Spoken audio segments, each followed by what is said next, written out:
Welcome to fandom. তো চলে এসেছি আরেকটা আপডেটের ভিডিও নিয়ে। তো অনেকগুলো আপডেট রয়েছে, প্রচুর আপডেট রয়েছে, প্রচুর ট্রান্সফার রিউমার্স রয়েছে।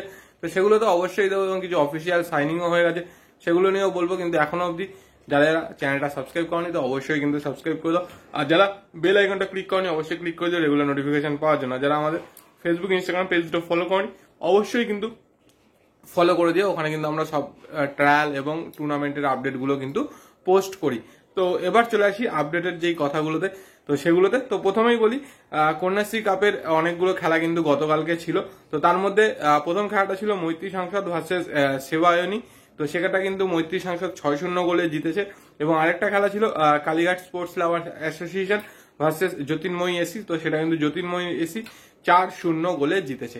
এবং আজকের যেটা এই মুহূর্তে বড় খবর, মানে কলকাতার ফুটবল উৎসব বলা যায়, সেটা হচ্ছে কলকাতা ফুটবল লিগের কিন্তু গতকালকে প্রিমিয়ার ডিভিশনের 26টা দলকে নিয়ে কিন্তু একটা মিটিং ছিল আইএফএর দপ্তরে। এবং সেখানে কিন্তু মোটামুটি সব ক্লাবই উপস্থিত ছিল, ডিএইচএফসি, মোহনবাগান, মেজারার্স ছাড়া বাকি সব ক্লাবই এসেছিল। এবং সেখানে কিন্তু 26টা দলকে দুটো গ্রুপে ভাগ করা হয়েছে, যেরকম এর আগের 2 বছরেও দেখেছো যে দুটো গ্রুপকে মানে 13টা করে টিম। তো সেই প্রত্যেকটা গ্রুপ থেকে টপ 3 যারা টিম হবে তারা কিন্তু নেক্সট রাউন্ডে যাবে। এবং এই বছরের কলকাতা প্রিমিয়ার ডিভিশনে যেটা মানে সিদ্ধান্ত নেওয়া হয়েছে, দুটো বড় বড় সিদ্ধান্ত নেওয়া হয়েছে। তো এতদিন যেই ক্যারি ফরওয়ার্ড হতো পয়েন্টটা গ্রুপ লিগেরটা, তোমার পরে টপ 6-এ গিয়ে ক্যারি ফরওয়ার্ড হতো, এই বছর কিন্তু সেটা হবে না। টপ 3 যারা আছে সেখানেই কিন্তু শেষ। যখন টপ 6-এ চলে যাচ্ছে দুটো গ্রুপ থেকে তিনটে করে টিম, তো সেইখানে কিন্তু নতুন ভাবে খেলা শুরু হবে রাউন্ড রবিন হিসাবে। এবং সেইখানে পয়েন্টটা কিন্তু আলাদাভাবে ক্যালকুলেট হবে এবং সেইখান থেকেই কিন্তু চ্যাম্পিয়ন ডিসাইডেড হবে। তো যেহেতু এবছরের মানে রানিং ইয়ারের সিএফএল চ্যাম্পিয়ন কিন্তু এখনো অব্দি ঘোষণা করা হয়নি, যেহেতু ওটা কোর্টের অধীনে রয়েছে। তো সেটা কবে হবে এটা এখনো অব্দি কারো জানা নেই। তো সেই জন্যই এই সিদ্ধান্তটা কিন্তু নেওয়া হয়েছে। এবং তার সাথে আরো একটা সিদ্ধান্ত নেওয়া হয়েছে, যেটা হচ্ছে গত বছর প্রত্যেকটা টিমে মানে ফার্স্ট 11-এ 4 জন করে বাঙালি প্লেয়ার বা ভূমিপুত্র খেলানোর বাধ্যতামূলক ছিল। তো এই বছর কিন্তু সেটা বাড়িয়ে 5 করা হয়েছে। যদিও আইএফ এর তরফ থেকে প্রস্তাব ছিল গত বছরে যে 7 জন করে করার, তো সেটা কিন্তু হয়নি। তো গত বছর 4 ছিল, এবার কিন্তু একজনকে বেশি করা হয়েছে, করে কিন্তু 5 করা হয়েছে। তো ফার্স্ট 11-এ প্রত্যেকটা টিমকেই কিন্তু 5 জন করে বাঙালি প্লেয়ার রাখতেই হবে, বাকি 6 জন অন্যান্য স্টেটের হলেও হতে পারে। তো এই দুটো সিদ্ধান্ত কিন্তু আইএফ এর মিটিং এ গতকালকে নেওয়া হয়েছে। তো এই সিদ্ধান্তগুলো নিয়ে তোমাদের কি বক্তব্য অবশ্যই কিন্তু কমেন্ট সেকশনে কমেন্ট করে জানিও। এর সাথে বলে রাখি আরো যে আপডেট গুলো রয়েছে, তো তার মধ্যে বলে রাখি আজকে কিন্তু এআইএফএফ জুনিয়র লিগের ফাইনাল রাউন্ডের খেলা শুরু হচ্ছে। এবং আজকে কিন্তু বিকেল 4টের থেকে খেলা রয়েছে, সেটা হচ্ছে মোহনবাগান ভার্সেস এফসি গোয়া। তো সেই খেলাটাতে কি রেজাল্ট হয় সেটা তো অবশ্যই জানতে পারবে। এর সাথে বলে রাখি সকাল 8টা থেকেও একটা খেলা ছিল, তো সেটা হচ্ছে ইস্ট বেঙ্গলের। তো সেই খেলাটাও কিন্তু অলরেডি চলছে, মানে যখন আমি ভিডিওটা বানাচ্ছি তখন কিন্তু খেলাটা চলছে। তো সেই জন্য রেজাল্টের আপডেট কিন্তু দিতে পারছি না।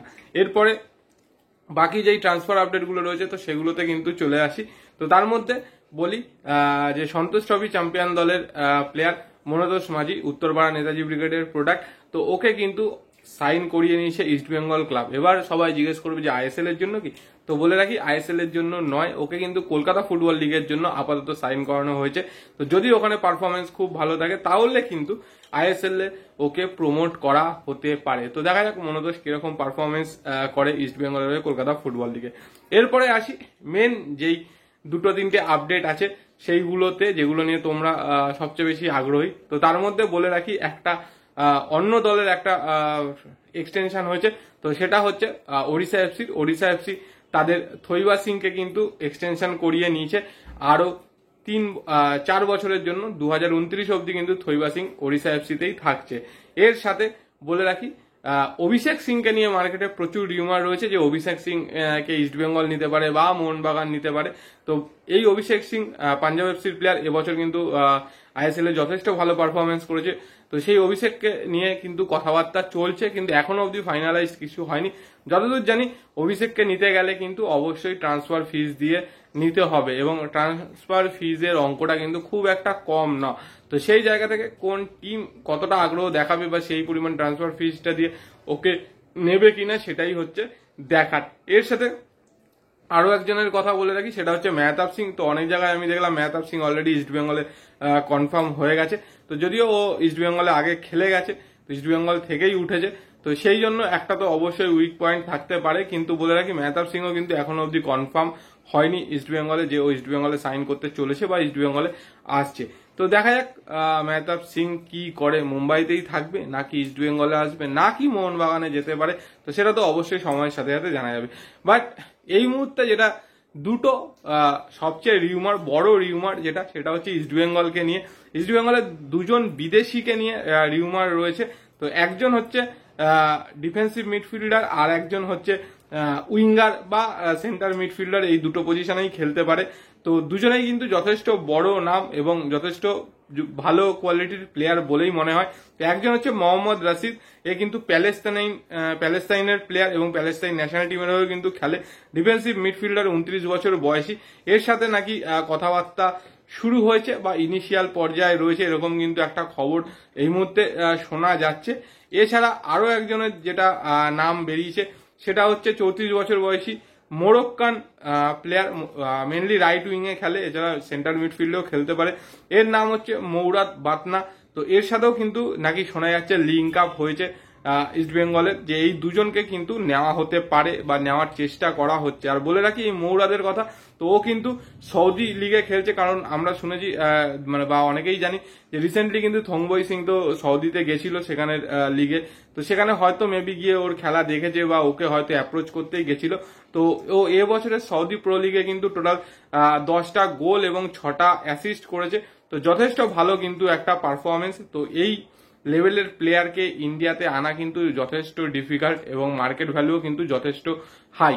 তো সেই জায়গা থেকে দেখা যাক যে মৌরাদ বাতনা বা মোহাম্মদ রাশিদ এদেরকে ইস্ট বেঙ্গল আনতে পারে কিনা বা এদের সার্ভিস অ্যাকোয়ার করতে পারে কিনা। তো যদি করতে পারে তাহলে তো অবশ্যই ভালো, বা টিমে হয়তো যথেষ্ট স্ট্রেংথ বাড়বে। কিন্তু খুব তাড়াতাড়ি যে সিদ্ধান্ত হবে এরকম হয়তো নয়, সময় হয়তো কিছুটা লাগবে, কারণ একটু ধীরে চলো নীতি তো অবশ্যই রয়েছে ইস্ট বেঙ্গল ম্যানেজমেন্টের ক্ষেত্রে, বিদেশি চয়নের ক্ষেত্রে। কারণ লাস্ট 2 বছর খুব তাড়াহুড়োতে বিদেশিদেরকে নিয়েছে, যথেষ্ট ভালো কোয়ালিটিরই নিয়েছে, কিন্তু চোট আঘাতে জর্জরিত হয়ে কিন্তু সেই পারফরমেন্স তারা দিতে পারেনি। তো সেই জায়গা থেকে দেখা যাক যে আলটিমেট কি হয়, যে এদের মতো প্লেয়ারকে কি নিতে পারে না অন্য কোনো বিদেশির দিকে ঝুঁকবে। আরেকটা রিউমার মার্কেটে রয়েছে, সেটা হচ্ছে অ্যালবার্তো নগরোটাকে নিয়ে। অ্যালবার্তো নগরোকে নাকি অ্যাপ্রোচ করেছে ইস্ট বেঙ্গল, তো এরকমও কিন্তু একটা খবর রয়েছে, যদিও আমাদের এরকম কোনো তথ্য জানার নেই। তো এগুলোই মোটামুটি আপডেট আমার কাছে ছিল, যা যা আপডেট ছিল তোমাদের সাথে শেয়ার করে দিচ্ছি।